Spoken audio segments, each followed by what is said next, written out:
Things are gonna get crazy!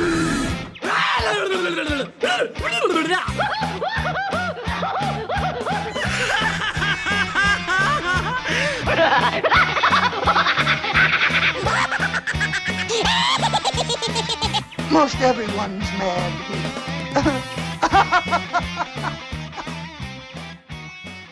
What's up, everybody? Welcome to AniMat's Crazy Cartoon Cast. And I gotta say right now that for this episode, I am absolutely pumped up. And it's mainly because of this week, since I probably had one of the most exciting weeks in my YouTube career, since after 10 years of doing this, after almost 10 years of making videos, I have finally made it to 100,000 subscribers. A very exciting milestone for me. As I've stated before, it was like a milestone that I thought it was only a dream, but now it has become a reality, and this is something that I will continuously say that I cannot thank you guys enough for this.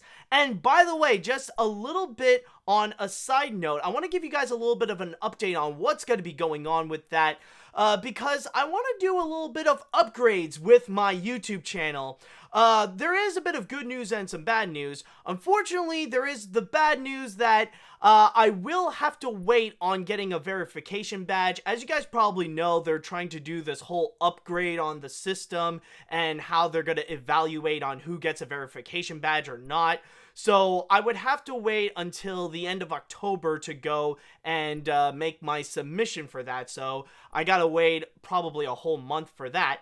But the good news is that I will be receiving my Silver Creator Award. Yes, the legendary silver plaque. I am soon gonna get it. I did register to have it this week, and they told me, or at least YouTube told me, that I will be getting it sometime 2 to 3 weeks from now, approximately. But still, hopefully I will get it pretty soon, because soon it will also be my birthday. So if I could get that around that time, that would actually just fit everything together. It would just make it all perfect. But now that I do have that ecstatic energy, I'm gonna go and transfer a lot of it onto this episode, because we got a lot of crazy things to go and talk about. We got a couple of trailers to check out, we got some superhero movies, and my god, do we have a crazy grand finale. So with all that said and done, I'd like to go into the chat wall, and I would like to ask you guys, are you all ready for this episode of AniMat's Crazy Cartoon Cast? Let me hear it. Are you ready to get things started? Let's see now. We got some people that are ready. Yes, yes, yes, yes. That is great to hear. I am excited to see that you guys are all set. So let's go ahead and get things started. So with our first story, or at least with our first couple of stories, these are two trailers that are very similar. These are both about animated films that are going to be coming out at the end of the year, and we've definitely talked a lot about both of them in AniMat's Crazy Cartoon Cast. But they have released some brand new trailers, which they are going to reflect a lot more regarding what their respective movies are going to be. So first and foremost, we are going to start things off by checking out what Disney will have in store for us by checking out the trailer, or the new trailer, of Frozen 2. So let me go and set myself up for this. And now, let's go and check it out right now. Far away.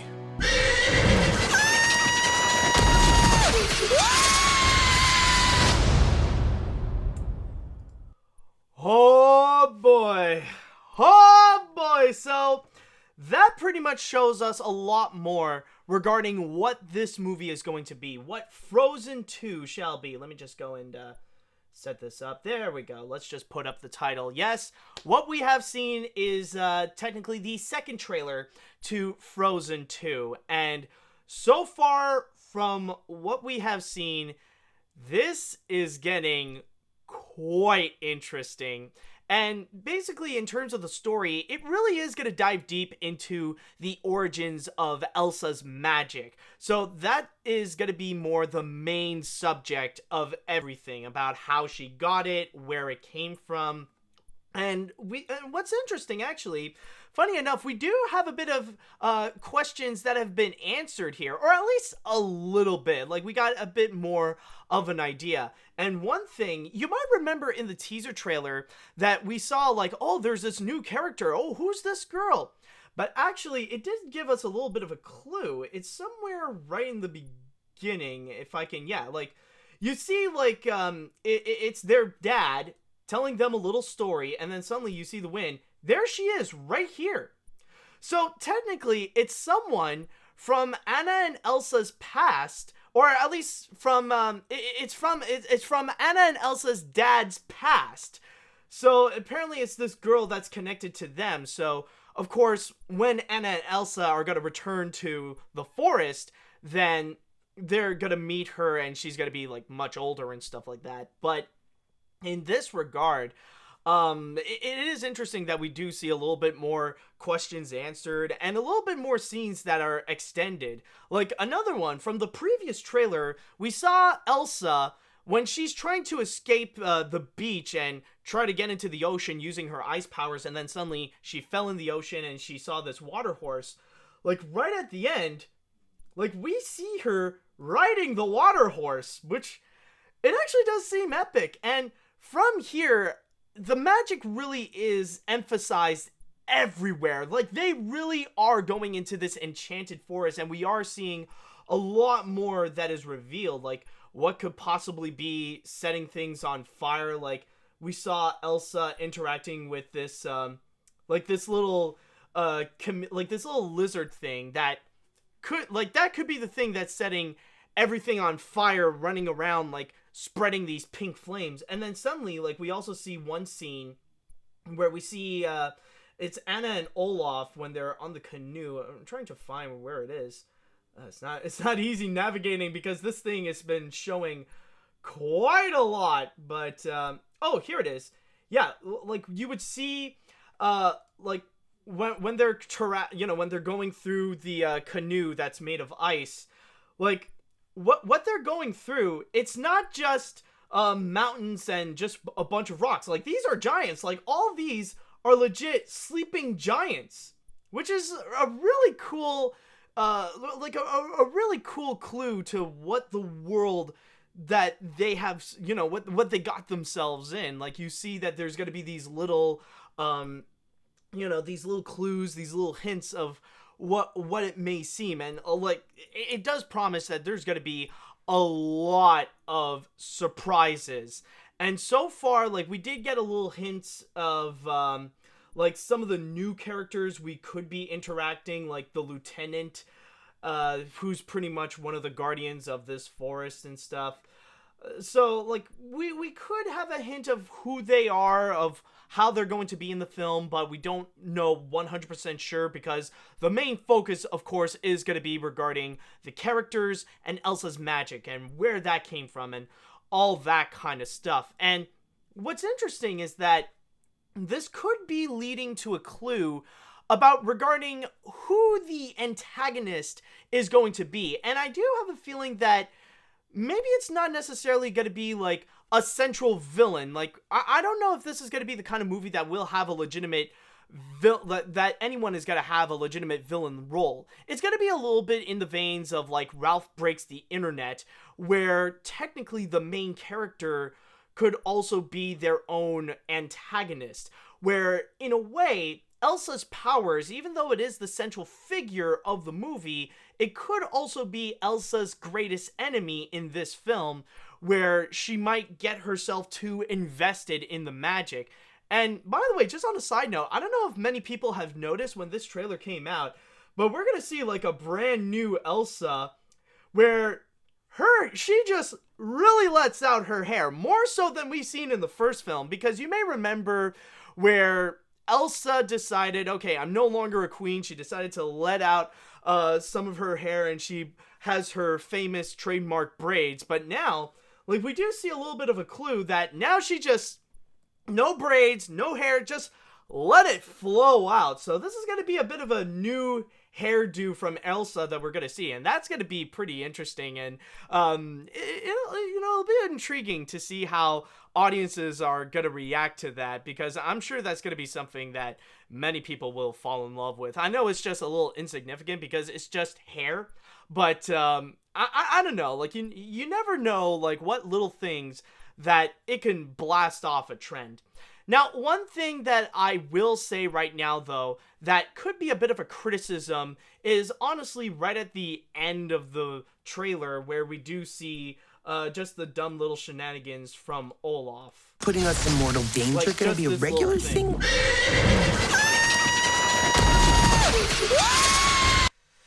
Now, I don't know if this is really the case of just this dumb moment, but it does give me a little bit of a clue of what could go wrong in this movie in particular, and that is mainly because of the role of Olaf. Now, I'm not an Olaf hater. Like, he's a pretty cute character in the first movie. But I feel like, considering the tone that they're trying to set up, and that's one thing that I really do admire from this trailer, it pretty much confirms the fact that Frozen 2 is mostly going to be all out serious. That this is going to be the kind of movie that they really are going to take, that it's really going to take itself seriously. But then you have Olaf, which I don't really mind Olaf, and I'm not saying that Olaf's shenanigans might not be funny, it's just that I'm worried if it's going to feel out of place, where throughout the entire film, it's going to take itself seriously, that it's going to go in feeling strong, feeling confident of what it wants to do, but then you got Olaf coming in with his comedic shenanigans that just feels out of place compared to the tone of everything else in the feature. That's the one thing that does worry me a bit, but other than that, I really am happy that it is taking a more serious tone with this film, especially throughout this year, which we have gotten so many of these animated comedies, and that's one thing that's starting to become a little bit tiring. And maybe it's not necessarily because that they keep on doing this all the time, but it's just that in this year in particular, we have gotten so many animated comedies that are just meh.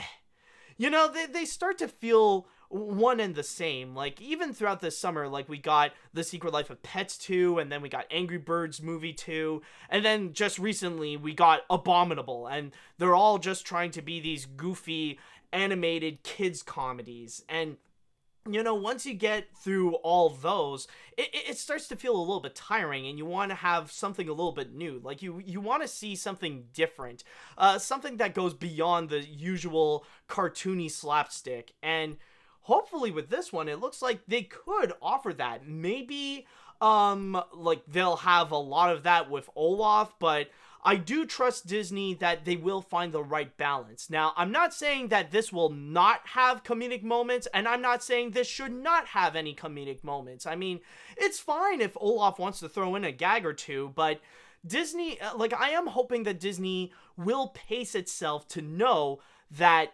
okay, like, let's do this when it's appropriate. Let's do it when it's the right time. Hopefully it's not going to be too much out of place, and hopefully Olaf won't stick out of this movie like a sore thumb. That's the one thing I am hoping for. But other than that, honestly, with this trailer, it really does convince me that this is not just my most anticipated movie of the year, or at least the rest of the year, but this is my most anticipated movie in recent years. Like, so far, I don't know if there really is an animated film that I can think of right now that I'm hyped up for than this. Like, sure, maybe there are some that sound really exciting, you know, like Soul from Pixar, or the next animated film from Disney Animation, Raya and the Last Dragon, but we don't really know enough about those as of yet. And for now, we only know about, like, we know a lot more about Frozen 2 than those movies, so right now, my hype is gonna be for this right now, and I really am excited. It looks very well crafted, the story looks very engaging, it looks like it will really develop onto the characters, and honestly, it looks like it's gonna be like a major hit. This definitely does look like it's on a good path to be one of the best animated films of the year. And if you guys are excited as I am to see this movie come out, it's going to be out on November 22nd. So check your calendars for that. So I definitely am excited to see what Disney has in store for this one. So with that said, I would like to go into the chat wall, and I want to know, what do you guys think about the trailer of Frozen 2? Are you guys excited to go and check this out? Do you guys have any criticisms? Do you have any doubts on it? Are you guys excited to see this or not? Let me know what you all think. Okay, let's see now. Oh boy, we got a lot of people talking. Now, let's see. I can't get enough of this trailer. The animation is out of this world. The music is wonderful. Yeah, that's another thing I forgot to mention. Like, even the soundtrack really does sound engaging. Like, it really puts you in the mood of this situation. Let's see now. And the plot is so intriguing. I love when Anna scolds Elsa about not running into fire. There's so much raw emotion in her voice. It's executed perfectly. I also like the cinematography of Olaf screaming at the end. It reminds me of Walter from the 2011 Muppet film running and screaming out of Kermit's office. Oh, yeah. Yeah, like, I can imagine, like, they're just gonna make it, like, this could be a little bit of a meme. Like, if you want to use a runaway gif, then, like, I can imagine in the future they'll probably use this, or maybe they're already using it right now. Anyways, it's going to be hard waiting another 2 months for this, but I really can't wait. Alright, we got someone who is really hyped up for this. Let's see now. This trailer looks epic and interesting. I saw the first Frozen back when it was in theaters. I thought it was okay, not really Disney's best. The trailer makes me want to see this film and it looks amazing. The animation looks great, especially when Elsa shoots ice. I honestly thought Jennifer Lee stated that she doesn't want to explain why Elsa got her powers, but oh well. I think this will make just as much money as the first film, if not more. Oh yeah.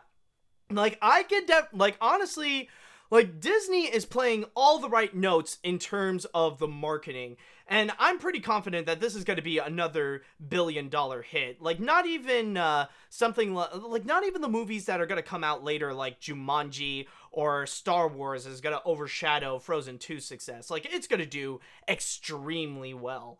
Regarding if it's going to do better or as much as the first Frozen film, I feel like that's going to be something that we'll have to wait and see, but I do have confidence that this is going to be a major hit. Let's see now. What else do we got? All I gotta say so far is just, damn!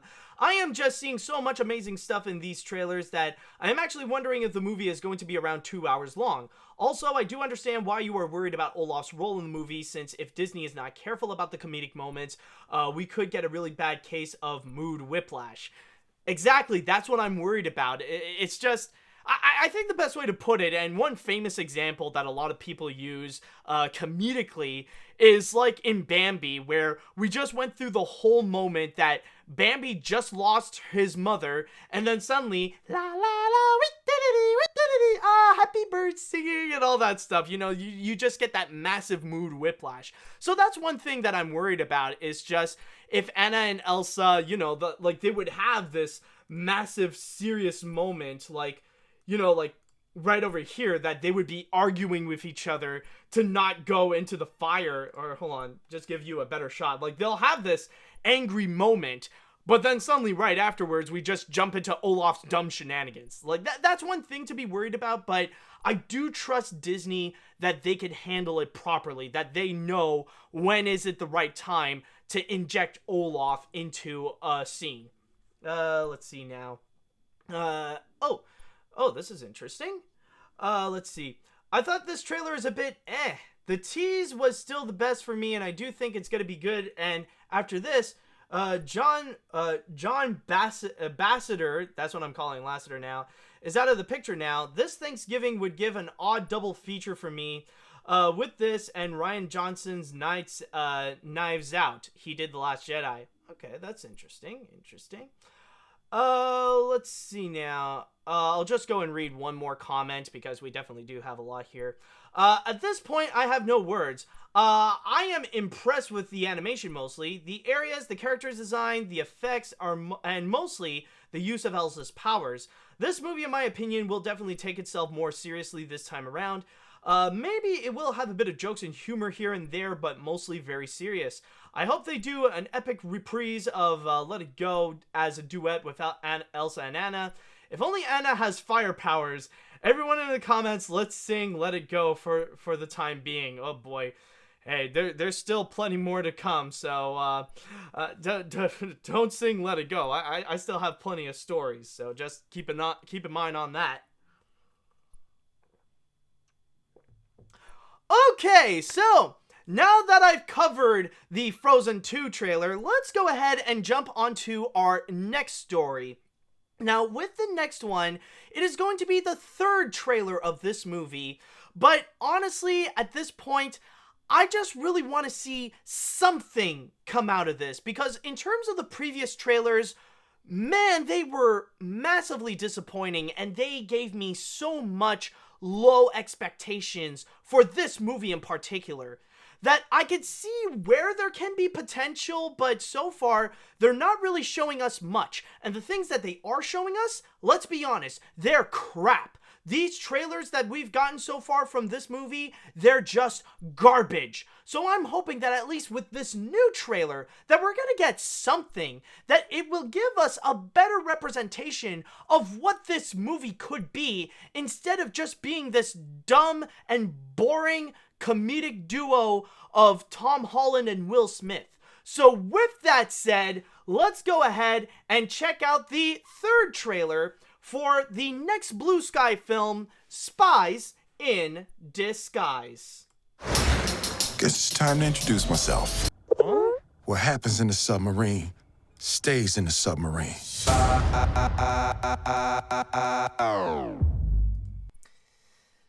Okay, well, I will say this.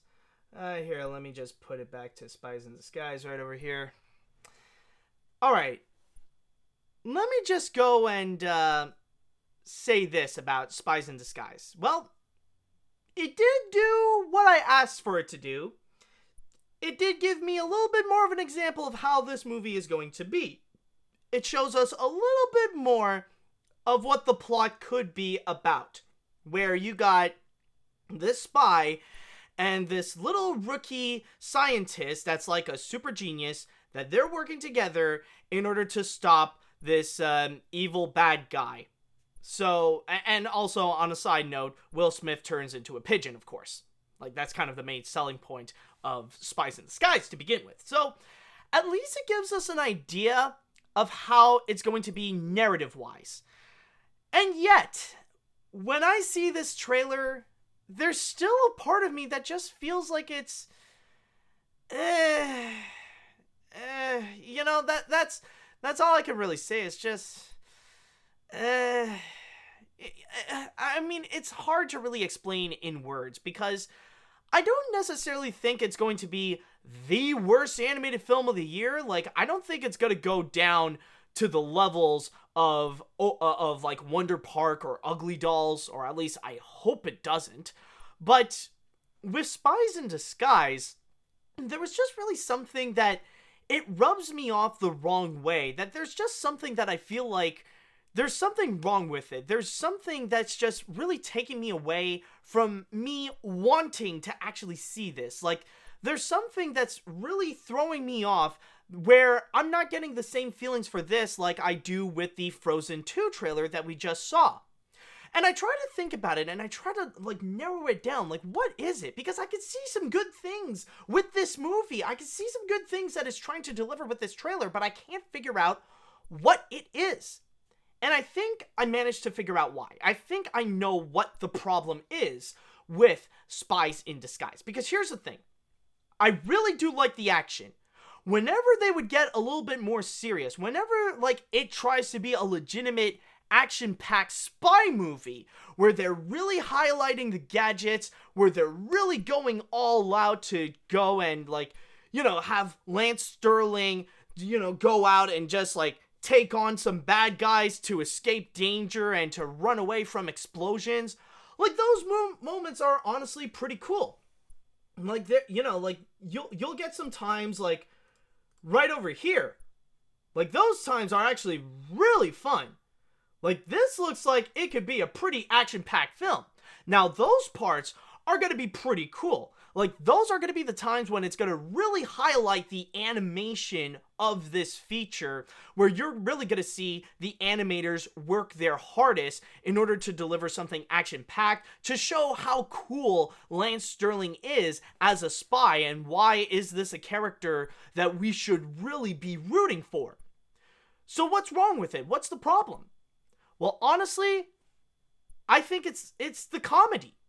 The comedy really is the problem, because like this one doesn't highlight it as much as the last trailer, but like one problem, and this is something I've already said a few times before, but it really is the dynamic between Tom Holland and Will Smith. Now, I'm not saying that both these people cannot work together. Both Tom and Will are great actors individually, and I'm sure that with the right script, they can actually work very well together. But that's the thing. It's not the fact that their dynamic isn't good, it's the fact that the script isn't good. They don't have the right script, and it just makes it feel like the comedy throughout all this is just weak. And not only weak, but it feels pretty predictable.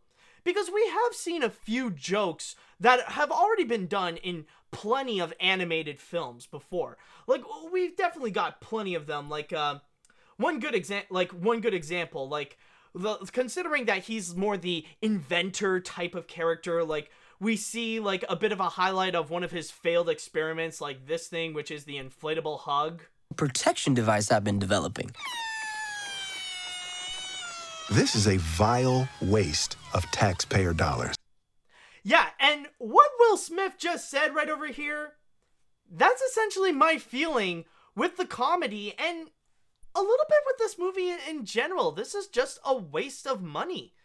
Like, really, this is the kind of thing that you're doing for a movie? It just feels more like a waste than actually something that's funny. But to go back into the cliched comedic moments, like, there's a lot of them that's been done in plenty of other animated films before. Like, not just this, but then we, like, okay, like, we already got the gag before, like, I can see my butt and your face at the same time. Like, that's already been done. But then, of course, like, and this is starting to become such an old trope. We've been starting to see this in way too many animated films. Whenever they have to go and do the slow motion gag. Like, now it just starts to feel like too many animated films are doing this slow motion gag. Like, you gotta have this moment right over here. But then also, we are seeing a lot of gags related to Will Smith not yet adapting to his new body. And that's honestly, like, I guess the best way to put it is that, like, we do have a lot of fish out of water gags where we see the main character not acting like he's supposed to, where in the way, like in the case right here, we see a lot of dumb gags of Will Smith not understanding how to be a pigeon. Like, we already got, like, this little, like, oh, Will Smith cannot fly, he doesn't understand that he's a bird. Or, like, we would also get this moment where Will Smith doesn't understand that he only has wings. Or even, like, right at the end, like, of course, we always gotta have the awkward gag, so we gotta have, like, some random moment where Will Smith lays an egg, and we have to make it, like, this weird and awkward moment, and that's somehow what makes it funny. So, honestly, overall, it's just, I keep seeing these old cliched gags that we see all the time in these animated films, and it's just like what I've just mentioned in the Frozen 2 trailer. Like, with Frozen 2, that one feels a lot more like a breath of fresh air because it's taking itself a lot more seriously than many of the animated films that we have gotten just this year alone.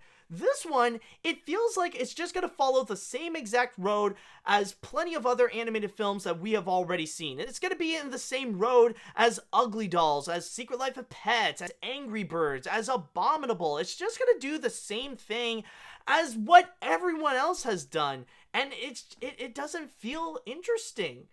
It's just, I look at this, and it feels like I'm just going to be, like, this just feels like, yeah, it has an intriguing concept, but it's going to be all dropped because it still wants to be your typical animated kids comedy.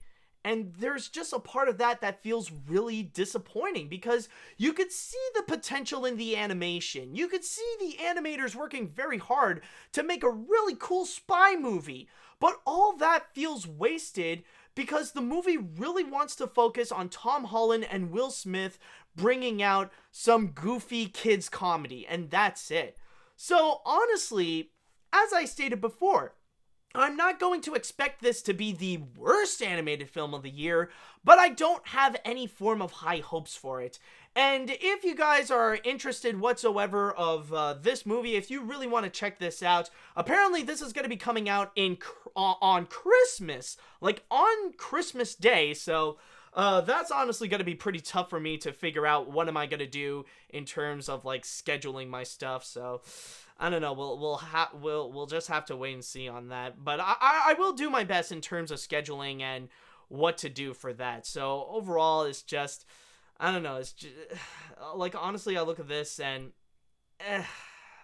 you know, I think that's all I could say about this. It's just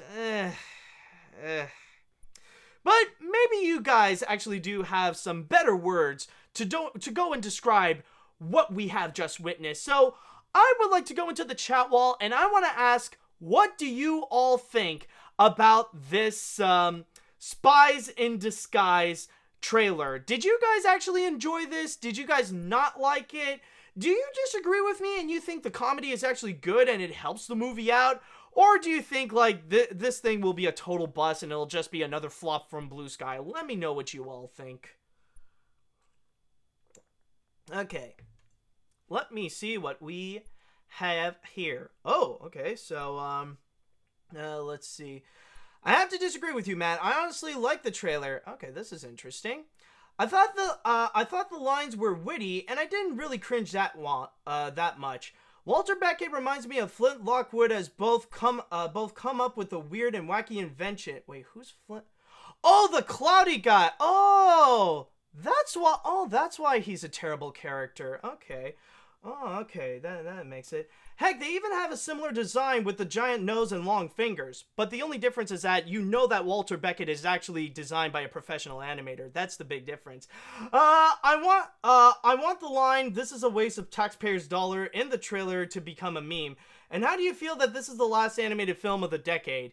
It's just, honestly, for me, it's just that, like, it's just the release of Christmas that I feel like it's just gonna cause a lot of trouble for me for when it comes out. But that's kind of like an entirely separate thing. That's just in terms of my scheduling in order to go and make the review and all that kind of stuff. So it's just in order to go and set things up. But okay, so we got that out of the way. So let's see, what else do we got here.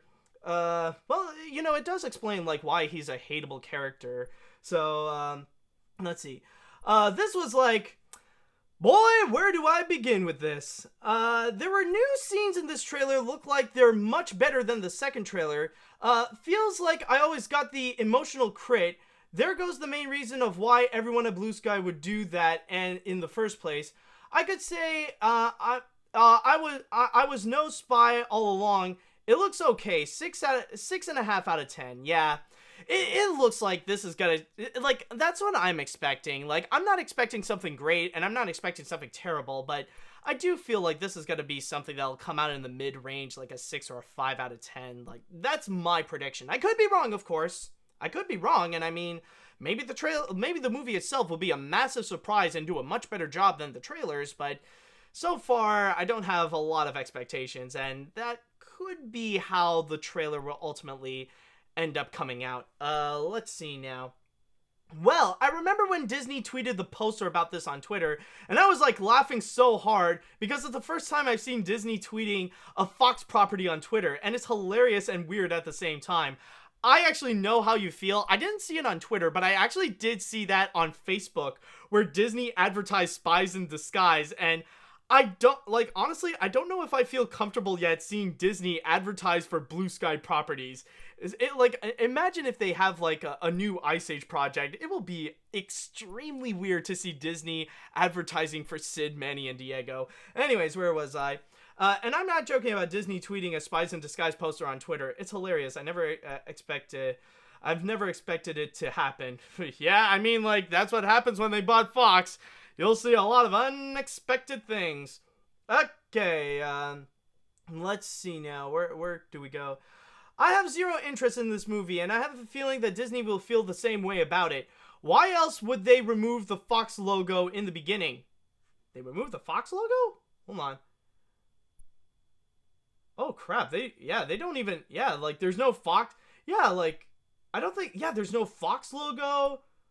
There's no Blue Sky logo. Like, okay, at the most, like, it just says from Blue Sky Studios. Oh my god, you do have a point. They're getting rid... Yeah, they don't have the Fox logo anywhere. Oh my god, it's kind of... Yeah, it is kind of weird. Okay, anyways, I legit don't know if this movie would be a hit, not especially with Rise of Skywalker, also Disney, and Jumanji 2 out at the same time. And Uncut Gems, which is the new Adam Sandler crime film by the Safdie brothers that I heard nothing but good things about, so support original and good films. Yeah, definitely. Yeah, you know when you're in an awkward situation when the Adam Sandler film looks way better than what you got right over here. And I mean, I definitely do. I definitely see what you mean in terms of what they're doing right over here, in terms of why they would release it on Christmas in the first place, because it could be highly possible that Disney does not have any faith in it whatsoever, and they decided to just go and bury it underneath, like, all the big movies that are going to be coming out, especially The Rise of Skywalker and Jumanji. Like, and this is especially the case of The Rise of Skywalker. Why else would they release it so close to that? And I mean, I could definitely imagine that even during the holiday time, people, like, in terms of animated films, people will be a lot more focused on Frozen 2. So, I can imagine if that thing becomes successful, then it's going to be continuously successful in the long run. And during the holiday season, I can guarantee you there will be a lot more people that will be interested in checking out Frozen 2 than some mediocre schlock with Spies in Disguise. So, honestly, I do see what you mean about the release date. So, it's starting to become clear of what they want to do. Okay, let's see now. The animation and action scenes look great, but the humor is dumb, and this movie could have been a great animated spy movie instead of a spy comedy movie. But I did like the submarine joke. Maybe there will be some good gags, but I highly doubt the movie will be good. Yeah, and you guys may recall about the last time that we've had an animated spy movie. You guys remember Cars 2?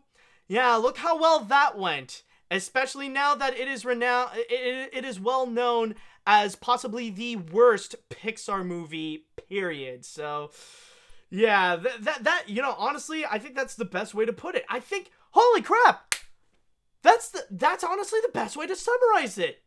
Like, this is gonna be the next Cars 2.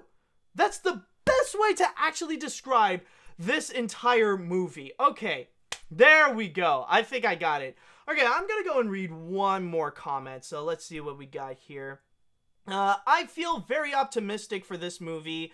Maggie, maybe it's not that great from Blue Sky, but they might be one of the best action. It might be one of the best action films at the end of the year. I could say for myself that it might be close enough to be like Genie and Spidey the movie. The best action movie, eh? I mean, like, especially when you got, again, Jumanji and Star Wars coming out at the same time. I highly doubt about that. I think, honestly, the most positive thing that I could say is that, well, at least it looks better than Cats. I'll give it that.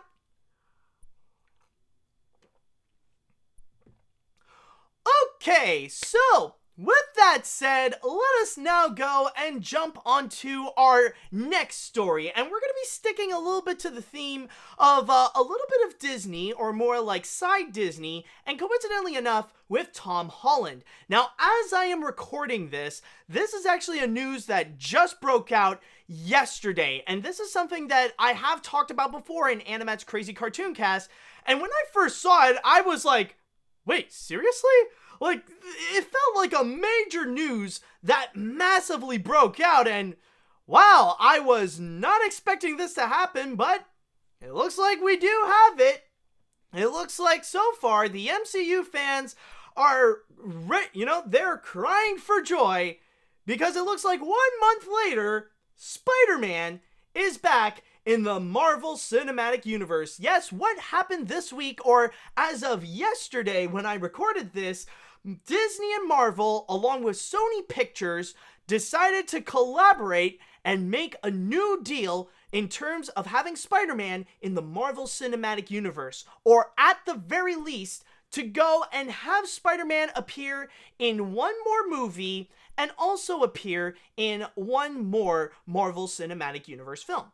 Now, for those of you who don't really know what happened, this is something that occurred last month, and I'm going to read to you a little bit from my source here in Variety, as it states. Over the summer, news broke that Disney, Marvel's parent company, and Sony had reached an impasse on a new financing deal.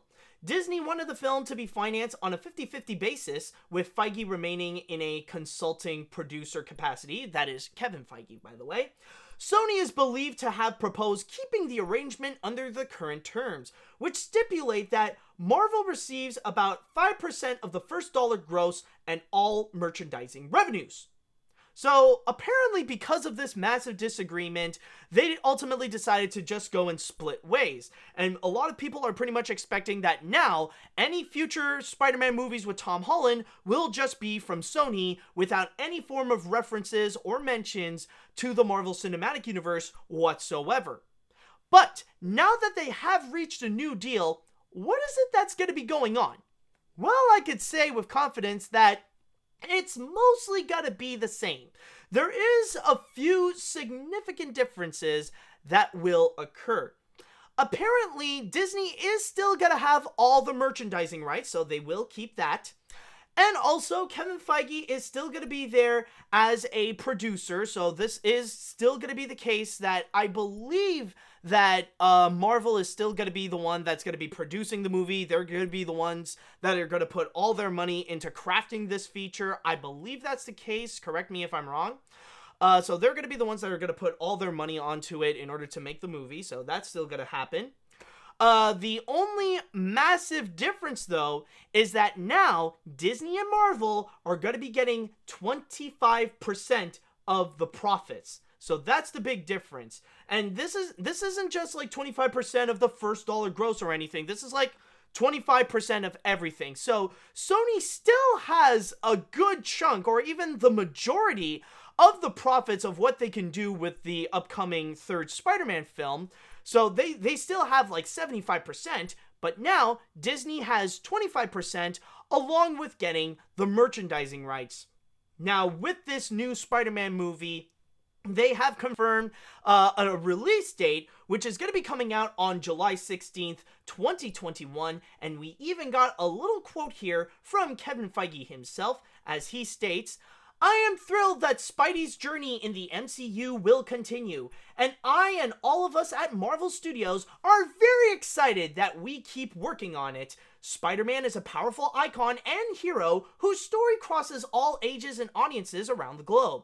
He also happens to be the only hero with the superpower to cross cinematic universes, so as Sony continues to develop their own Spideyverse, you never know what surprises the future might hold." So from there, a lot of rumors and a lot of theories came out just from that little quote, that there could be a possibility that we will see not just Spider-Man, but the Tom Holland Spider-Man appear in other places in the Spider-Man movies. Not just the MCU, but also maybe we'll see them in Sony's Spider-Man universe. Like, maybe he'll appear in the Venom sequel or in Mobius or something like that.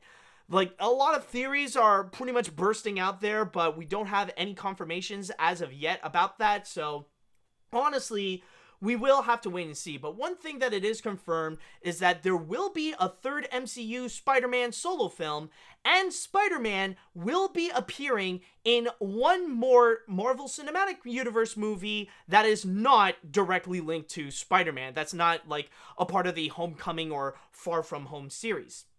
Now, honestly, this is actually very interesting, and like I said before, I was kind of shocked to see this news just randomly burst out, especially just after a month when, like, this whole controversy occurred and really made the internet entirely explode.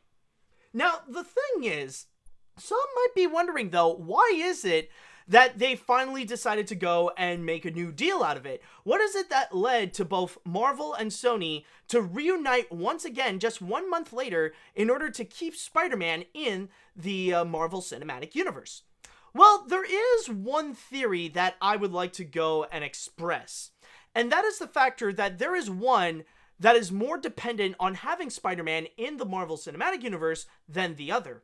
Now, of course, a lot of people might think, well, of course, that's Disney and Marvel, especially with what they have set up in the Marvel Cinematic Universe, and especially with Far From Home. Since at the end of Far From Home, they just revealed a lot of major twists. It ended off on a massive cliffhanger that got a lot of fans on the edge to know what would happen next, and especially with the fact that in terms of Tom Holland's Spider-Man, he made a massive impact in the Marvel Cinematic Universe. So at this point, it's pretty much near impossible to imagine how Marvel could continue without Spider-Man, without even referencing the events that are related to what happened with Spider-Man. It just seems like a bit of a ticking time bomb if they would continue on without referencing Spider-Man whatsoever. But that's not really the case in terms of who needs Spider-Man the most in the MCU. It's actually not Marvel. Now, that's just in terms of the creative side. That's only in terms of the narrative story of the entire Marvel Cinematic Universe and with these Spider-Man movies, especially with what happened after Far From Home. That's not really the case. It's not really because of Marvel. Yes, believe it or not, it's actually Sony that needs Spider-Man to be in the Marvel Cinematic Universe more than Marvel needs him in the MCU. And I'll go and explain why. I know it seems weird, but here's the thing. What you gotta do in this case is imagine a scenario that this news did not happen. Imagine in the case that we see that Sony decided they're just gonna continue making their own Spider-Man movies that would star Tom Holland, and they will completely remove any form of context of the Marvel Cinematic Universe. Like, now they're just gonna move on and pretend like none of that ever happened. What happened in Endgame, Infinity War, Civil War, Homecoming, Far From Home, irrelevant. None of that ever existed. So imagine they continue on by doing that, and they decided to go and release their first movie with Tom Holland without the MCU. Imagine if it fails. Imagine if it doesn't meet the same standards as the MCU movies, and especially imagine if it doesn't meet the same standards that fans are expecting, that critics were expecting. Now, I wouldn't say that it would be in the levels of, it wouldn't end up becoming the worst movie of the year, but it would go down low to the point that it would be in the quality of the Amazing Spider-Man films. Could you imagine the amount of backlash that Sony would receive? If Sony doesn't meet the same standards as the MCU from that point, then audiences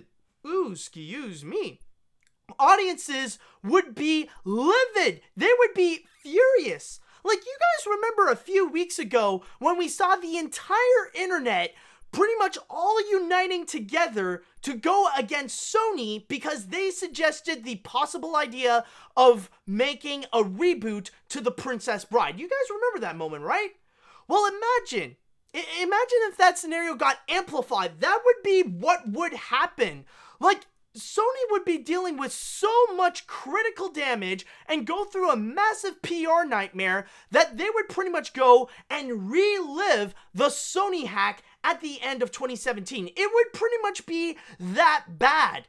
So honestly, it would be way too damaging if it doesn't work. So at that point, it's just to say that people don't really have the confidence that Sony could make a good Spider-Man film on their own. I mean, not even Sony has the confidence that they could do a good Spider-Man film on their own. Why else do you think that they would go and, and get back with Marvel just a month after they decided to split up? And on top of that, what would be even worse, like, it's not just in terms of the factor of Spider-Man. Because, okay, imagine if all that would be still happening. Now let's go into the MCU. Imagine if the MCU continues without Spider-Man, without referencing him or any of the moments involving him whatsoever, and then the MCU would suffer. At that point, people would go and blame Sony on that. That they would say that it's Sony that ruined the MCU. I mean, most people already side with Disney than with Sony. I mean, we have seen the reactions, and it's the grand majority that do say that they trust Disney more than they do with Sony. And what's more, like, there's already statistics that already prove that people blame Sony more than Disney to say that it's their fault with the whole Spider-Man deal falling apart a month ago. Now, I know that we also have, like, those people that are just, like, total Disney haters, and they just really want to go and attack them, like, oh, they're a monopoly! Like, oh my god. I gotta tell you, like, there's this one guy I saw on Facebook, like, when this news broke out, like, the guy, he went full-on rage mode against Disney. Like, he just turned on his freaking Alex Jones mode and just went like, this enables Disney to bully everyone in order to get what they want. I feel sorry for you all because you are all sheeple. I hate Disney. Oh my god. Like, honestly, it's at the point where it really shows how many of these Disney haters are, like, so pathetic and almost comical in a way on how much their bias against Disney is really consuming them and making them look a little bit crazy. But as I stated before, yes, I mean, the facts do show that most people blame Sony in terms of the whole Spider-Man split more so than Disney. Now, at that point, so you can pretty much tell that this is an entire, so, like, it would be an entire PR nightmare for Sony if the case would be that things don't work out, that they make a Spider-Man movie that ends up not meeting the same standards as something like any other Marvel Cinematic Universe movie, or if it ends up becoming, like, much weaker than something like Homecoming or even Far From Home. So that's why they gotta go and connect with Disney. That's why they got to do it, because the risks are way too big. And I mean, sure, if it's successful, then that only means they got us, if they're successful, then that means, yay, they made a successful movie. But that's the big thing.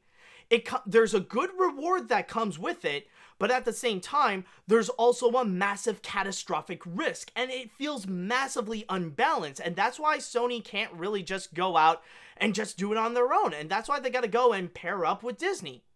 Now, there is also another theory regarding why this immediately happened, and a lot of people are saying that the entire Spider-Man split and stuff like that, it was nothing but a publicity stunt. That Disney and Sony decided to collaborate in order to pull the public's leg, in order to create this little scenario with Spider-Man splitting up and that, oh, he might not be a part of the MCU. And then suddenly they magically get back together just for the purpose of keeping Spider-Man relevant. That is also highly possible as well. Like, it is really possible that it's just Disney and Sony playing with you guys. I mean, they're both multi-billion-dollar corporations. They do have the ability to go and do that. So there is that chance, and that is highly possible as well. So I do believe in either-or theories, so that could be the case. But in this scenario right over here, I will say that, okay, it is pretty good. At least it is a temporary solution for now in terms of the Marvel Cinematic Universe. I don't know what's going to happen afterwards, like after 2021 or after Spider-Man makes his last appearance with the MCU. I guess we'll see what's going to happen in the future, but I don't know. Like, some people are not fully satisfied, thinking that maybe this is not going to be, like, there is a chance that maybe this will not, maybe this is not satisfying enough and Spider-Man needs like a solidified home, either just be at Sony or just be at Disney, one of the two. I don't know, like, that's going to be another problem for now, but for now, I do feel like this is a pretty solid, I do feel like this is a pretty solid deal. I feel like, I'm glad that they did come to a conclusion, that they decided to make peace and to do something that's more for the fans, and also to create a deal that is a lot more fair for Disney. Because that's the one thing that I did state the last time I talked about this. It's more the fact that in terms of the Spider-Man split, I did blame both of them, but I do blame Sony a little bit more because they're the ones that really got greedy, because they're the ones that are walking with almost all the money, while Disney Disney got less than nothing, got a little more than nothing, while they're the ones who pretty much made the movie. So honestly, I'm glad that at least there is a bit of a temporary conclusion for now in terms of Spider-Man. So at least we do have that. Okay, so that's pretty much my whole piece on this, and I would like to go into the chat wall, and I want to ask, what do you all think about the news that Spider-Man is back in the MCU? Are you guys happy about it? Are you guys disappointed about it? Who do you think Spider-Man should stay with? Is it more Disney or is it more with Sony? Let me know what you all think. Okay, let's see now. What do we got here? I was expecting this to happen, but not this quickly. I mean, it took 8 months for James Gunn to come back to Guardians of the Galaxy 3. You know the term better late than never. Well, there's an early bird catches the worm. Well, but then again, he's not the one who transformed into a pigeon now. Let's see now. Well, there's James Gunn's comeback in the former while Spider-Man's MCU's comeback in the latter. And they are for good reasons. Can you imagine waiting for months before MCU getting another agreement before production, while having to witness the cliffhanger from Far From Home? I think it really is all playing together, and that really does make it believable of why this does seem like such a massive marketing, why it does seem like a bit of a publicity stunt, mainly because it was not long after Spider-Man Far From Home became Sony's most successful movie that they have distributed. So considering that it was back when Spider-Man Far From Home was like fresh on people's memories, it was still recent, it was still hot in theaters, that's why it does feel a little bit fishy that this might be all staged. Okay, let's see now. Let's see. I feel very optimistic about that. It's not the end of the Spider-Man creation. Otherwise, it would have been a wasted movie series like the ones from the Sam Raimi and Mark Webb films. I want to say this version is superior, but I can't because I'll be saying he's Doc Ock in Spidey's body. By the way, to correct my last statement from Spies in Disguise, I meant animated spy film in my comic glitch. Okay, that's fine, dude. That's fine. I know what you mean. I think we all know what you mean. What's funny is that I thought the idea where Disney and Sony can share the Spider-Man rights, the upcoming Doctor Strange movie is going to be about parallel universes and give Venom a cameo? Vadim? Do you mean Venom or... I'm not 100% sure. Well, okay, I guess we'll see. We'll see what they're going to do. Let's see now. I am happy that Spider-Man will stay in the MCU for now. At least Sony reconciled with Disney for that kind of deal. 2021 will have 4 MCU movies. And, okay, yeah. And there is that. Let's see. Oh, wait, hold on. There's always that one. There's always that one person. You say that Sony is incapable of making a good Spider-Man movie, but what about Spider-Verse? Yes, honestly, we are at the point when we're all like, whenever we bring up this discussion, you're always gonna have that one guy that's gonna come up and say, but what about Spider-Verse?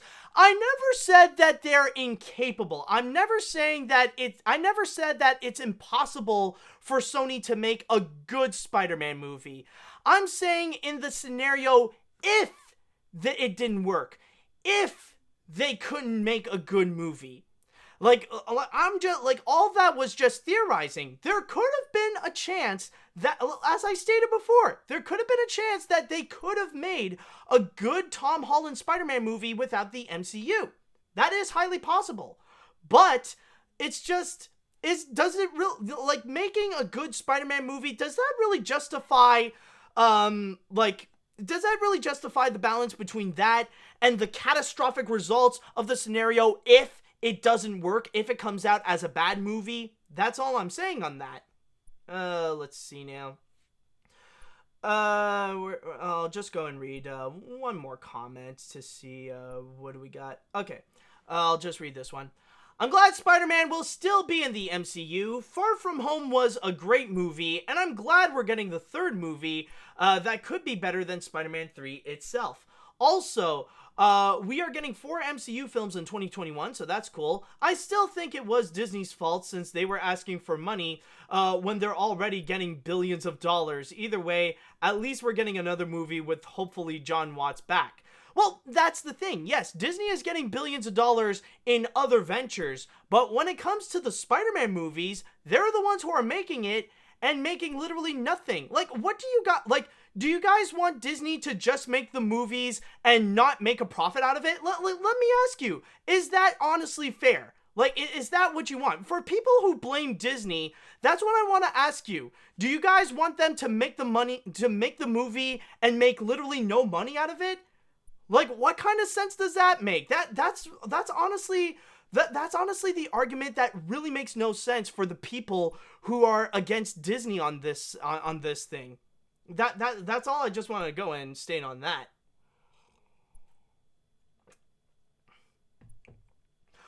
Okay, so with that said, let's go ahead and jump onto our next story. And with the next story, we are going to be going into a little bit of some controversial territory. In fact, this could be the most controversial story of the week. Okay, well, scratch that. No, that's actually a total lie. I cannot say that on the week when Trump was when there's an announcement of a formal impeachment against Trump. So that's not the okay, maybe this is not the most controversial story of the week, but it definitely is a controversial story that did happen this week. And this is something that's often been discussed about plenty of times, and people are still talking about it to this day. And what I'm referring to is going to be about Joker. Yes, what happened is that the US military, along with plenty of police force, decided that they are going to go and arm themselves up for many screenings of the Joker. So apparently what happened is that the military just got a memo, and they stated that they need to go and protect some screenings because there is a possibility of some incel attacks that could happen during the screenings of Joker. Reading a little bit from my source here on IndieWire, it does state, the memo informs service members that incel extremists idolize violent individuals like the Aurora movie theater shooting. They also idolize the Joker character, the violent clown from the Batman series, admiring his depiction as a man who must pretend to be happy, but eventually fight back against bullies. And from there, we also got some quotes from the army themselves by stating, we do this routinely because of the safety and security of our workforce is paramount. We want our workforce to be prepared and diligent on personal safety, both inside the workplace and out. And by the way, just to give you guys a little bit of context, because I did mention before about an Aurora movie theater shooter. So what's with that whole thing? Well, apparently this unfortunately happened back in 2012, where in Aurora, Colorado, there was unfortunately a mass shooting that occurred during a screening of The Dark Knight Rises, which was one of the biggest movies at the time. So it was unfortunately a bit of a tragic event that did occur, and because of this Joker movie, some of the family members of the victims did express their concern towards Warner Brothers, and Warner Brothers themselves did put out a little bit of a statement regarding this scenario. So just going back to go and read this a little bit more, it states here, Warner Brothers followed up by issuing its own statement, standing by Joker, saying the movie does not endorse real-world violence, nor is it the intention of the film, the filmmakers, or the studio to hold this character up as a hero.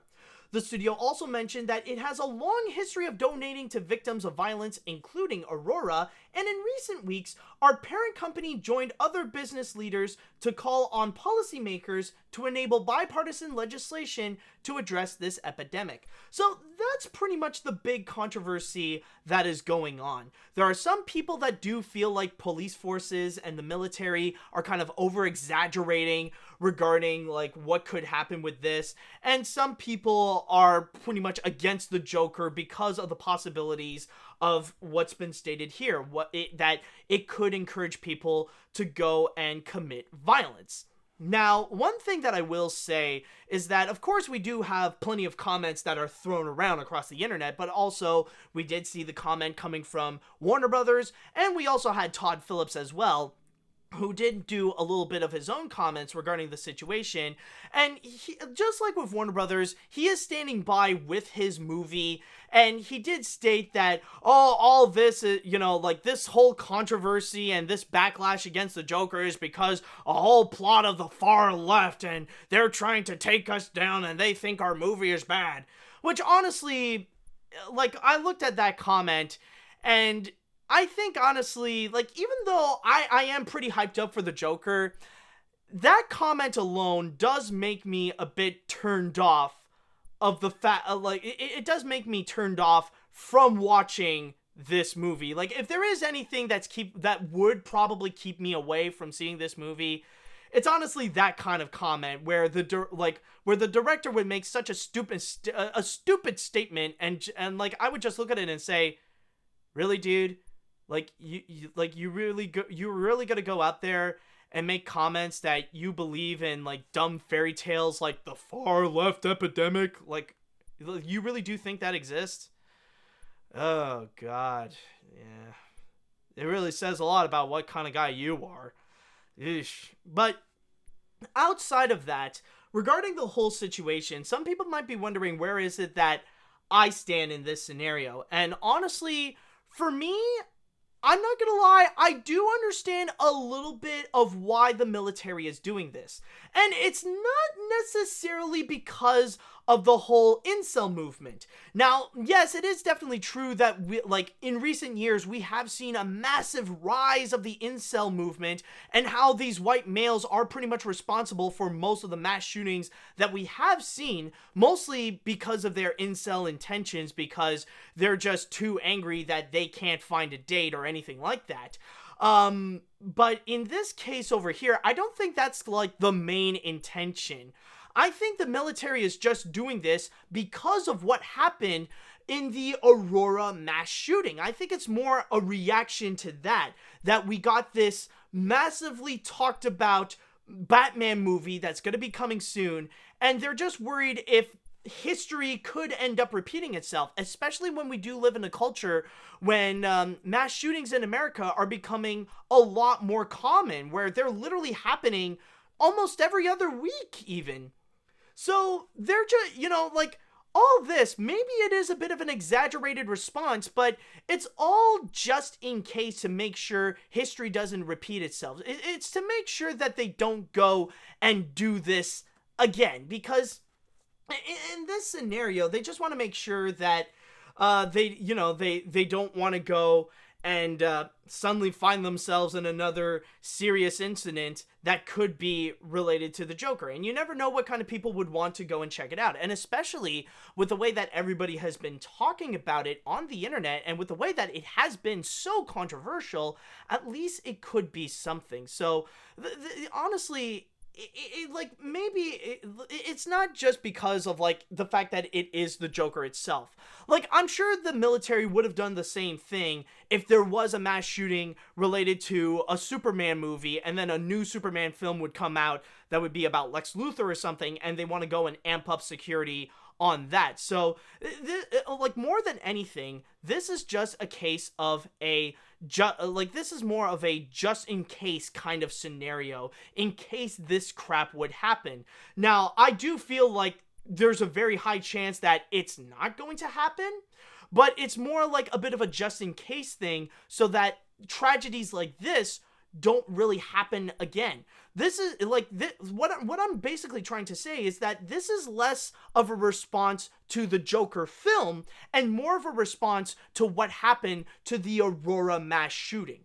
Like, it's more about that event in 2012 more so than the movie itself.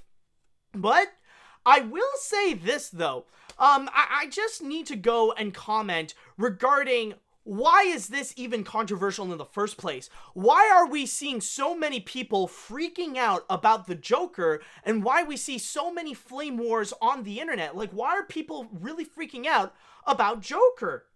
And I'm just gonna say the main reason why people are flipping out is mainly because, let's be honest, as I'm recording this, how many of you have seen it? Be honest, come on. Any of you, like, chat wall, I want to know. Have you guys actually seen this movie? Have you guys actually went to actually go and see the Joker movie? Have you guys ever watched it? I want to know. Do you have any response to it? Anybody? Okay, okay, we got one no. Okay, there we go. We got some people responding. There we go. A lot of people. Yeah, exactly. And now my chat wallet is starting to be flooded with no. It's like everybody is like, nope, they're not going. They haven't seen it yet. That's the thing. The movie has not come out yet. It's going to be coming out next week, but nobody has yet to officially see this film. Unless you have been in the Venice Film Festival or in the Toronto Film Festival, nobody has ever seen it. And we don't actually know if that actually is the case, if they would portray the Joker as like this incel hero, or if they portray him as a villain. We don't know if these things are actually true or not. All this is nothing but speculation, and all we have are just possible theories of how this movie is going to be. So maybe this could be the case, maybe it isn't. We don't know. We're just theorizing and we're just speculating, and that's the only thing that we have going for us. And that's the only thing what people have going for them when they're discussing it on the internet. So we don't really know if the Joker can really be this controversial film that people are saying or not. It's like people are just theorizing of something that they don't know yet. And that's why it's so controversial now, because people don't know how this Joker movie is. And that's why we are seeing reactions even from the military to go and like put up their little security, to go and put up the security. I know that I stated that it's mainly because they just want to do it in order to, as a response of the Aurora mass shooting, to make sure that doesn't happen again. But like, with all the discussions that are happening, with how people are speculating how this is going to be, for now, like, of course you're going to get reactions like this. Maybe it's extreme, but so far the arguments that are happening on the internet are so extreme, they are going to get extreme responses from police force, from officers, and from the military. So that's the thing. People are freaking out about something that they don't know. Now, honestly, I'm interested to see what it is. Maybe people are right about it. Maybe they're not. I don't know, but that's the thing. Let's just wait and see. I think that's something that people don't know yet about. Like, people completely forget that if you don't know what the true answer could be, especially regarding a movie or a TV show or whatever, then just wait and see what happens. Maybe the movie will come out and nothing will happen. Once the film is released and people see it for themselves, all this controversy, all the arguments, they will be dropped. They will stop. People will still continue talking about the Joker, but not for the same reasons as before. So that's the thing. I think the best answer is just to wait and see what happens. It's going to be coming out next week. So that's the one positive thing, is that all these discussions could be over soon. So let's just wait next week on October 4th and see what happens. Okay, so I think I pretty much put up my fill on the Joker.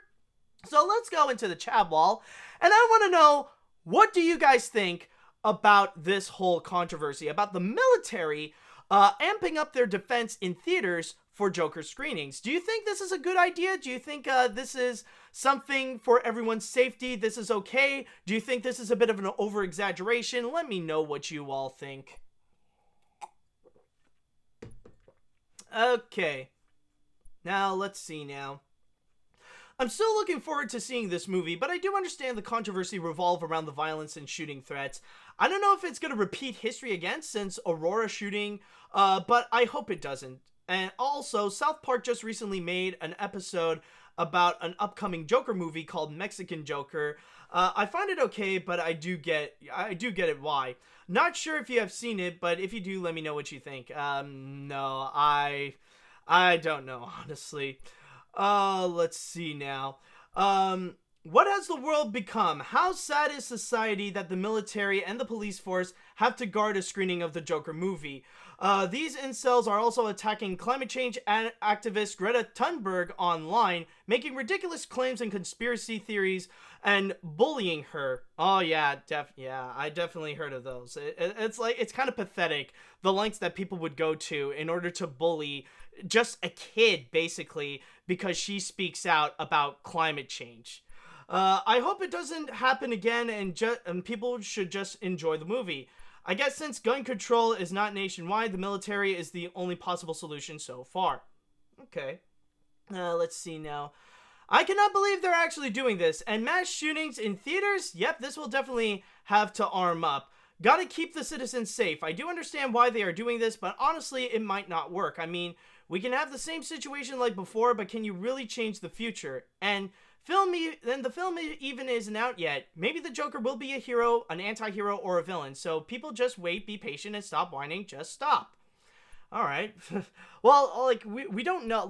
As I stated before, I just want to clarify. The chances of a mass shooting related to a Joker screening are still extremely low. So just keep in mind, there's a very strong chance that it's not going to happen to begin with. Let's see now. I understand that protection and don't want anyone to get hurt or killed. Though I do not like saying the movie promoting violence, which is not true, and agree. It probably won't happen, even if it does that, just on people who had that bad mindset, like the guy from 2012. No matter what happens, I'm still going to see it. Exactly. Even though people are making crazy arguments about it, this should not discourage you to go and check out the Joker. If you want to see the film, go right ahead. Just do what you want. Go check it out. In fact, I even encourage it. I mean, it's one of the most anticipated movies of the year so far. If you're interested in seeing it, go check it out. At least you'll have more knowledge to know what is going on with this movie. Let's see now. I'll go and read one more comment. Let's see. This reminds me of two controversies in the media. One involving some butthurt, racially sensitive group of people threatening to raid the cinema during the premiere of the film Coonskin, and another involving an Islamic group threatening to kill the man who shot the film Innocence of Islam. But at least they have a reason to have those death threats. Oh boy. But what is or what would be the reason for a mass shooting in theaters for films like The Joker? Well, as I've stated, incel violence, that people would look up to the Joker as a hero and copy the chaos and anarchy that the Joker is trying to portray in the movie. That's the theory so far. But yeah, oh boy. Yeah, this thing is, like, even right now, I'm already getting a taste of, like, what the controversy and the Flame Wars look like. Oh, boy. Okay. Now with that done, we can go and move on from all this, and we are gonna go into the grand finale, or more appropriately, I should say in this case, a happy ending. I think that's the best way to put it, is that this is a happy ending. And I want to put up a little bit of a warning before I continue. I just need to go and say that the following story that I'm going to be talking about is not going to be suitable for all viewers, especially for the real young ones. So this will contain some real mature subject matter. And I might be discussing some things that could give you some images that you wish that you would never have. So viewers' discretion is strongly advised. And what I'm going to be talking about is actually going to be related to Disney. Because this year we have seen a lot of major things coming from Disney. We have seen the Disney movies getting their billion-dollar films. We were all prepared for that. Right now, we are preparing ourselves for the Disney streaming service, for Disney Plus to come out, so we're pretty much all ready for the stuff that Disney is bringing to us. But there is one thing that I don't think it's officially from Disney, but there is nothing in this world that I can guarantee you that will prepare yourself for this. And what I'm talking about is Disney erotica! Yes, there will be a new book series that's gonna be coming out from New York Times and USA Today best-selling author Katty Roberts, which is going to be called Wicked Villains. And Wicked Villains basically is this once upon a time crossover where you have all the Disney characters come together in this one world, but it has this one major theme. And the big focus of all this is the villains having a lot of sex. That's the big thing. You want Disney villains? You want sex? Well, you're getting them both. And so far, we have 3 confirmed books that are going to be coming out in the future. 2 of them are actually going to be pretty soon, and one that's going to be in February 2020, I believe. So to give you a little bit of a taste of how this is going to be, just to give you a little bit of an idea, let me tell you a little bit about the first story. The first one is going to be called Desperate Measures, in which it states that it will go and be about this daddy-dom relationship between Jafar and Jasmine. So we're pretty much going to be seeing this very intimate relationship between Jasmine and Jafar, where Jafar is the daddy-dom in this. But some of you might be curious, okay, what about Aladdin? Where does he fit in all this? Well, believe it or not, Aladdin is actually going to be the villain. And I'm just going to go and read from my source here on Gizmondo.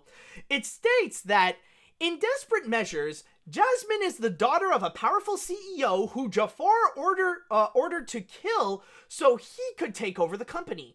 It also paints Aladdin, referred to as Ali in this story, as the true villain of the story, a dangerous and scheming man who deludes himself into thinking he knows what's best for Jasmine.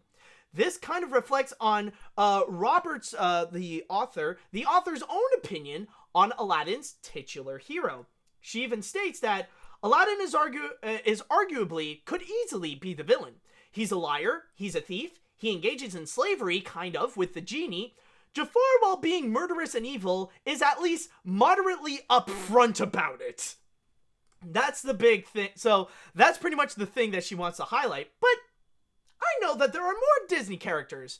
Where are some of the others? Well, let me tell you about the second story that they have prepared, that Katty Roberts has prepared, which is going to be called Learn My Lesson, which will feature the 3-way relationship between Hercules, Megara, and Hades. So yeah, there's a 3-way relationship going on, And these characters will also be appearing in Desperate Measures. In fact, it even mentioned that Meg will be a part of a threesome with Jafar and Jasmine. Now, in terms of some of the other characters that are going to be coming out, there is a confirmation that the third book, again coming out in February 2020, is going to be called A Worthy Opponent, and it will be highlighting Captain Hook and Tinkerbell. Now, and on a side note, Caddy Roberts is also currently thinking about what to do for a future story that could be related to Sleeping Beauty and Maleficent, where Maleficent is going to be involved in the sexiness. But I'm sure some of you might be wondering, why? In fact, I see a lot in the chat wall, people are asking, why? Just why? Well, the thing is, just to read once again, to quote Caddy Roberts, she actually stated the reason why she went into it is actually based on a discussion that she had with her friends. As she states, with Disney re-releasing everything as live action, it's created some really interesting inspiration because everyone is beautiful. When they announced Jafar's casting, I was in a conversation with some of my friends. We basically started riffing back and forth about our favorite villains, and how the scene with Jafar and Jasmine when she's wearing the red getup made everyone a little confused as children. I just said it. Jafar is a daddy dom, and that basically spawned the entire book. So basically, in the words of Walt Disney, loosely, I only hope we never lose sight of one thing, and that it all started with Jafar being a daddy dom. You know, it's kind of funny because there are many things that people would describe Jafar, but daddy dom is not one of them.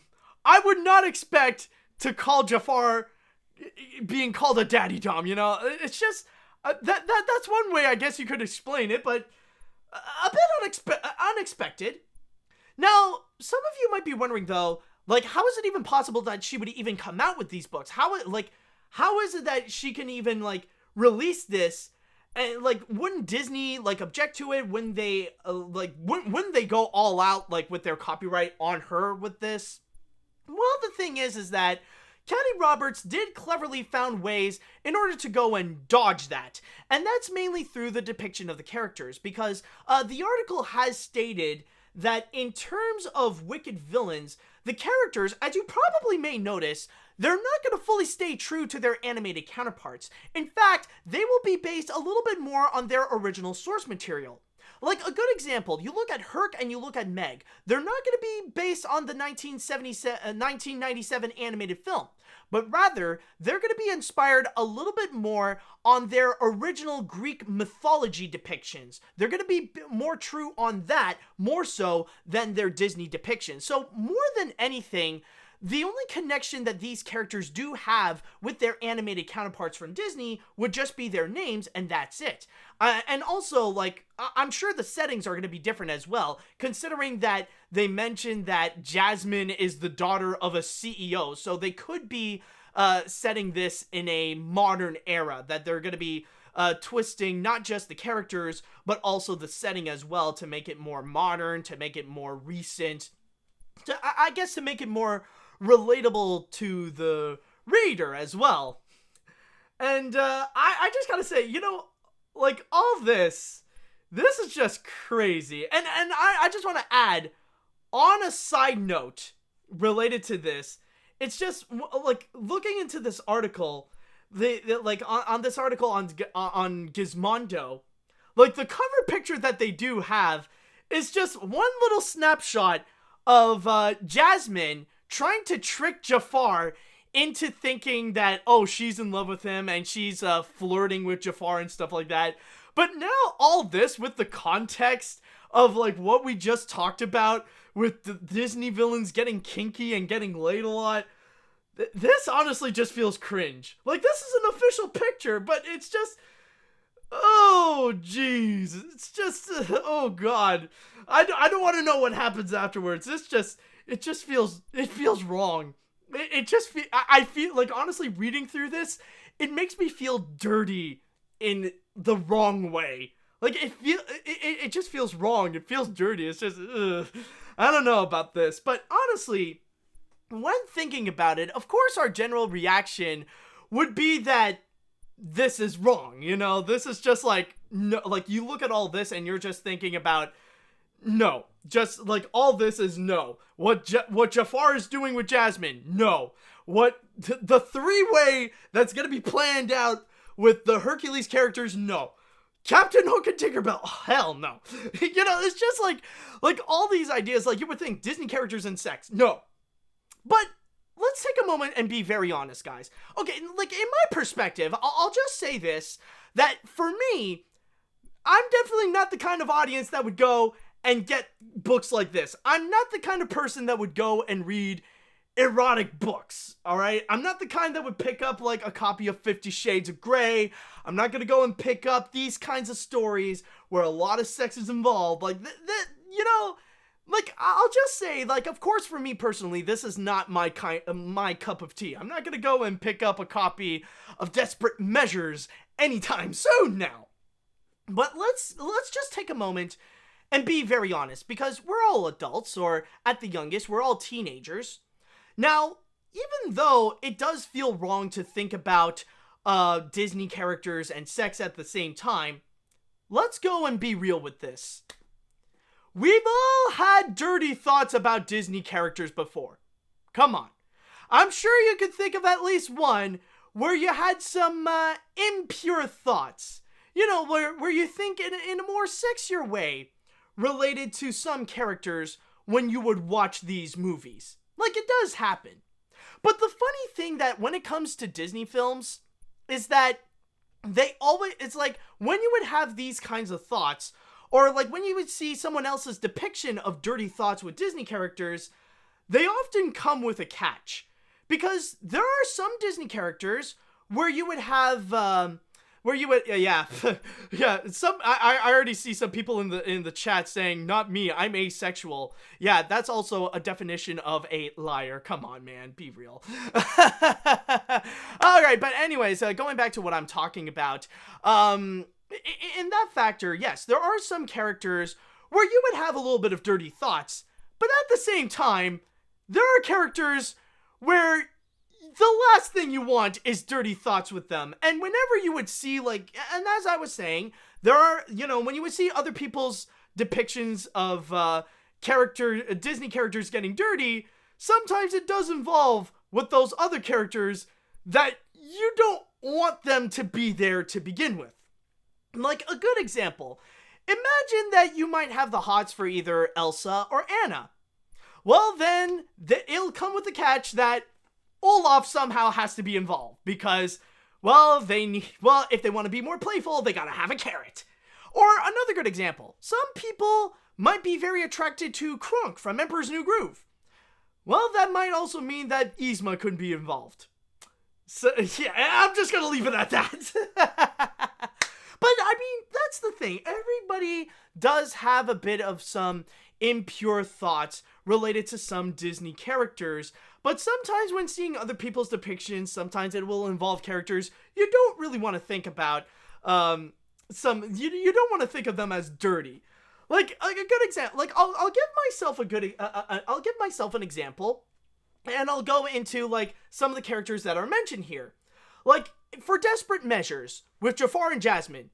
Jasmine, definitely hot. And especially, like, when she was tricking Jafar into, like, when she's going all flirty mode, like, that's definitely attractive. Like, that's undeniable right over there.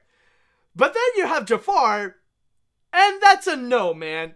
I don't care. Like, and I don't care which version. Like, yeah, sure. Like, maybe the Jafar in the live-action movie is attractively hot, but his acting skills in that film are definitely not. But in terms of the animated film, still, that's a massive no. I don't want to imagine a scenario where Jafar would be like, I'll show you how snake-like my dick can be. Like, that's a no for me, dude. Then let's go into the next one. Learn my lesson. Meg from Hercules. Definitely one of the sexier Disney characters. And especially, I don't know about you, but I do feel like she does have a pretty sexy attitude to come with it. So, definitely a really hot girl. Hades, however, no thank you. I'd rather not think about a dirty, flaming James Woods.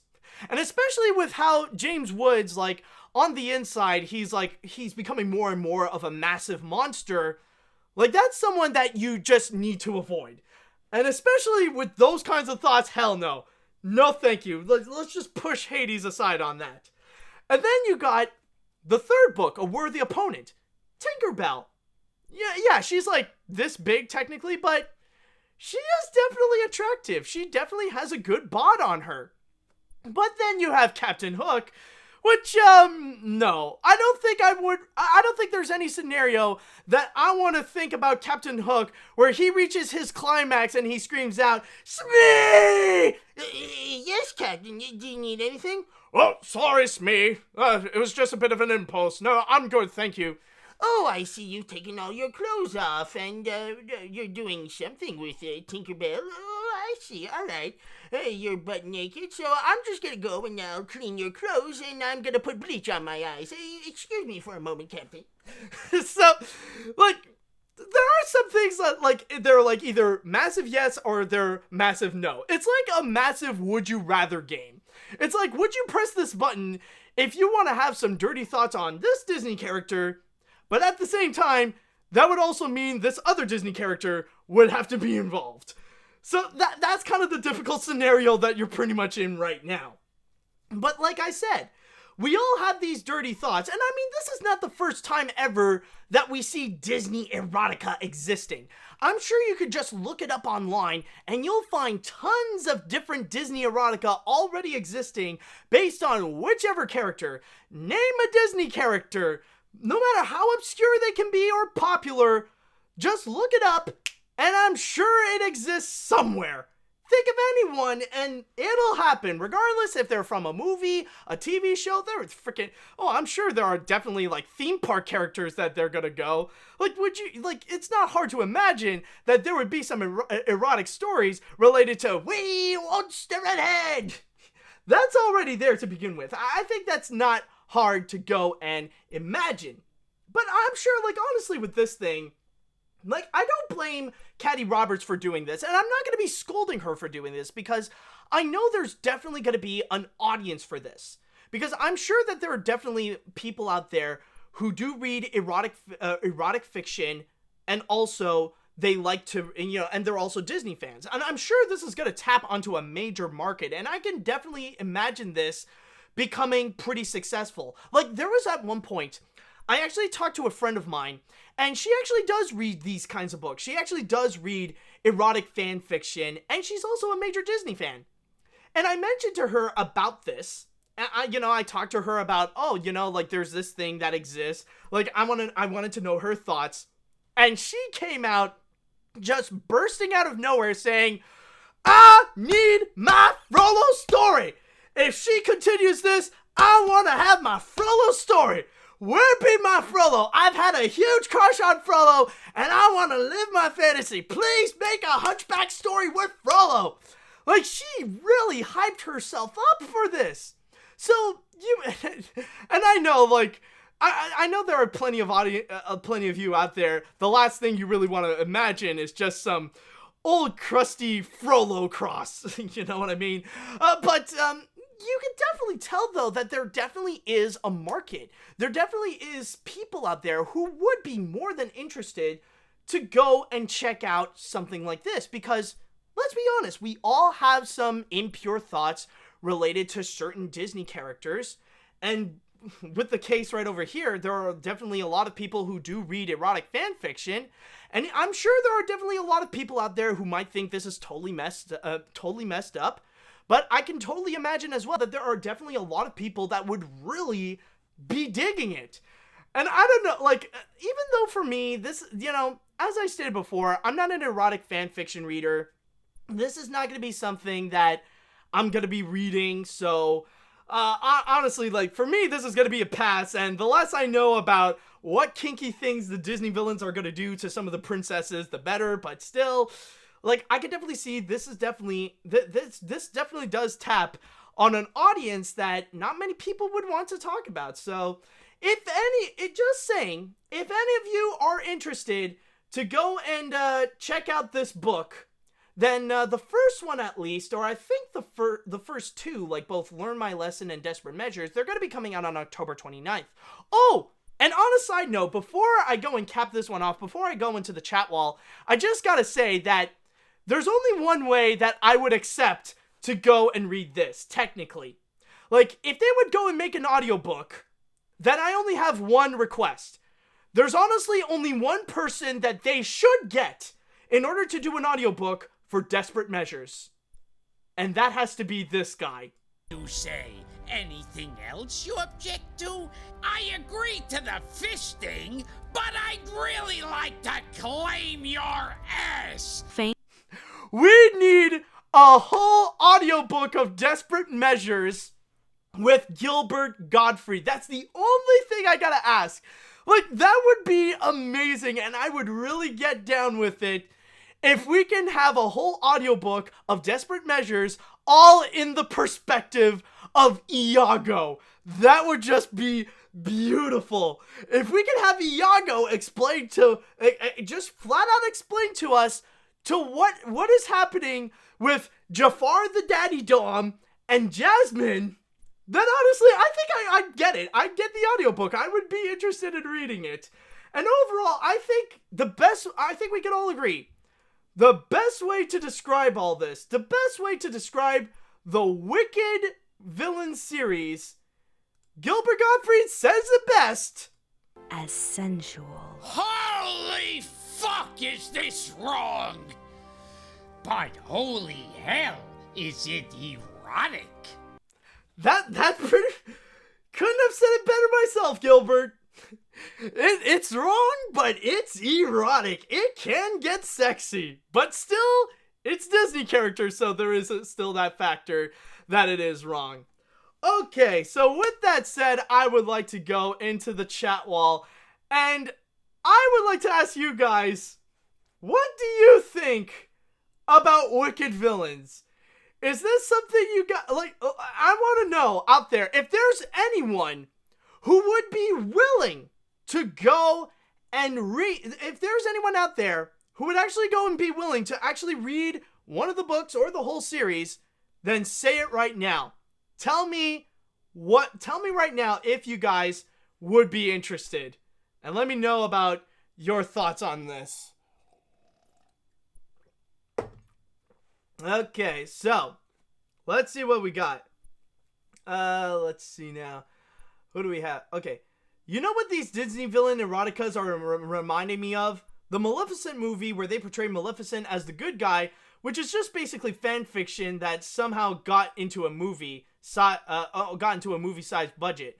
By the way, I wasn't joking about my asexuality, but still, dude, man. I mean, like, even if you are asexual, it still happens when you can have those kinds of thoughts on that. I'm just saying. Okay, let's see now. Let's see. All I can say is to quote from you in Alice Through the Looking Glass review, "Are you freaking kidding me? This is 50 Shades trilogy all over again, and I refuse to support or even read these dreadful books. If Disney decide to make the movie out of it just like the Universal did with 50 Shades trilogy, then I refuse to see it. Jesus Christ, I need to rinse my eyes out from what I just watched." You know the thing, but guys, you know the thing is that, like, the author is doing it all for the lulz, you know?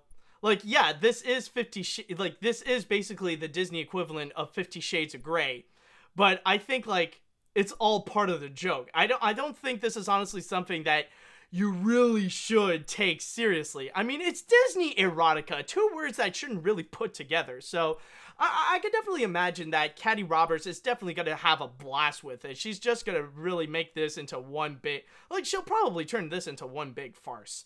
Like, it's not like something that she'll turn this into a passion project about. So let's calm down about this. Okay, let's see. Oh, whoa, this is interesting. I'm looking forward to this. I think this sounds pretty interesting. It definitely is 50 Shades of Grey, but as said, it's not for everyone. If you like dirty stuff and all that with Disney characters, this book is for you. If not, don't read it. And I'll admit that I do read this kind of stuff, so don't judge me. And also, I have to give Caddy one idea. Do Treasure Planet, mostly because I'm very attracted to Jim Hawkins' Amelia, and John Silver. To you, I gotta say, this is not sarcastic at all. I really do mean it.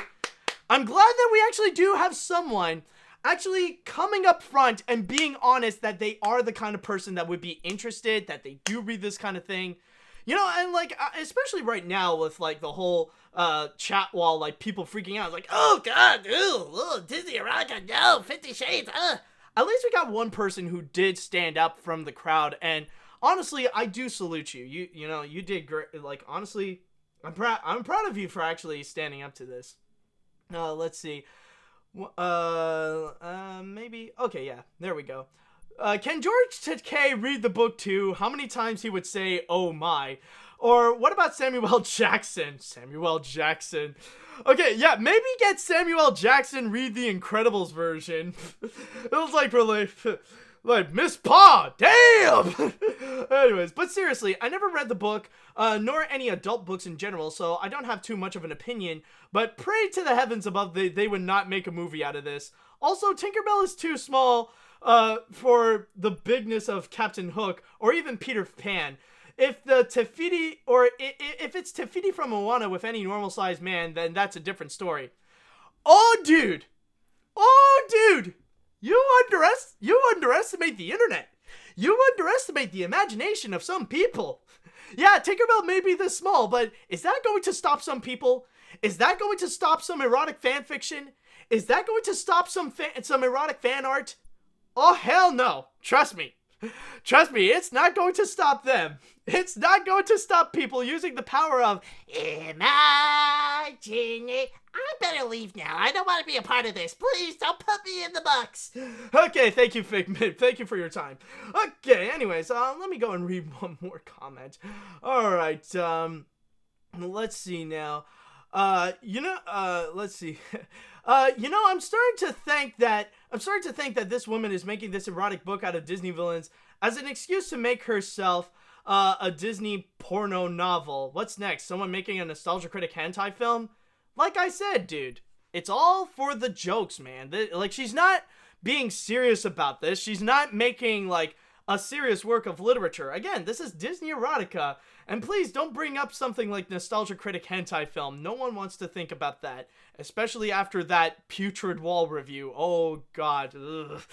Okay, but anyways, I think we should pretty much go and clean ourselves up after this, so that should conclude this episode of AniMat's Crazy Cartoon Cast. So let me just say, thank you all so much for watching this. It has definitely been a blast, and hopefully next week we will still see some crazy stories happening. So I just want to go and conclude this by saying thank you all so much for watching, and until next time, see you later, dudes!